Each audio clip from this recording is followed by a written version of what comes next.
Troisième étape de notre tour du monde, sans quitter la France. Et si nous partions au pays des cow-boys, dans la Sarthe, un couple de passionnés a créé un ranch plus vrai que nature. On est vraiment transporté ailleurs, à Mézières, sur Pontoin, David Desarrojo et Vincent Abellaneda. 1881, nous sommes en Arizona. Une poignée de cow-boys éméchés vient d'être virée du saloon. Derrière le comptoir, Garrett fait régner l'ordre avec son épouse, Kate. Avant d'être tenancier, le couple avait une autre vie, plus conventionnelle. Leur histoire commence par une reconversion. Kate était comptable et moi j'étais déjà cadre du social. Étant directeur de pôle d'une grosse structure médico-sociale, on avait envie d'arrêter, on avait envie de faire autre chose, de vivre autrement. Puis il y a un jour, on s'est dit bon, c'est l'occasion, c'est maintenant. Une idée leur est venue en 2013, durant un voyage aux États-Unis, alors qu'ils visitent le village de Tombstone, celui du fameux règlement de compte à Hockey Coral. Et là, on a vraiment flashé sur ce village qui est encore avec la rue d'origine. Et surtout, on a ramené 3 500 $ de vêtements reconstitués d'époque. Mais aussi des objets de collection. Alors là, si on regarde la photo qui est tout à gauche, c'est la vraie photo de la vraie famille Ingalls. Ça, c'est une paire d'éperons originale, autour de 1890-95. On a la photo d'époque de Calamity Jane, avec son chapeau, et on retrouve le chapeau qui est ici. Et donc là-dedans, on a tout ce qu'on pouvait acheter en 1895. Donc nous, ça nous sert de bible de référence. Tous les petits post-it jaunes, c'est un objet que je possède.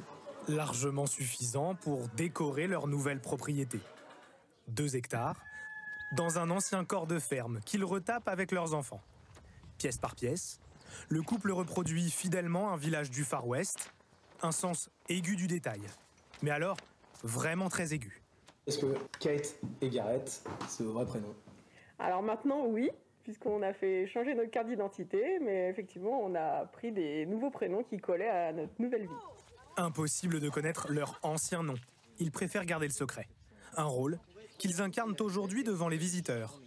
Pour une centaine d'euros par jour, ce groupe d'amis a pu voyager dans le Far West. On est vraiment pris. Elles dormiront derrière les barreaux, dans le bureau du shérif. Là, on est très bien. On a déjà voyagé dans le temps et dans l'espace, là, très clairement. C'est vrai. C'est vrai qu'on a l'impression d'y être. Il n'y a plus qu'à le vivre maintenant. Et passer en mode cow-boy. Et passer en mode cow-boy.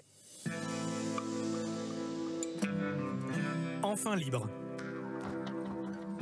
La vie de western s'offre à nous. Donc là, vous allez participer à des duels au Colt. Donc ça, c'est le vrai Colt 45 Peacemaker. C'est le fameux 6 coups qu'on voit dans tous les films. C'est le modèle qui a été le plus vendu par Samuel Colt. Ladies, ready, go! J'ai paniqué. À gauche. Rassurez-vous, les balles ne sont pas des vraies. Ce sont des billes d'acier. Ça va nous finir. Dakota, Kentucky. Voilà, Kentucky, il arrive. Allez, viens, mon grand. Donc là, c'est un typique américain, c'est un Appaloosa. Il est très reconnaissable pour beaucoup d'entre eux avec cette robe tachetée. Nos chevaux vivent ici avec nous à l'année et on a tout loisir d'aller communiquer en tout cas et échanger avec eux.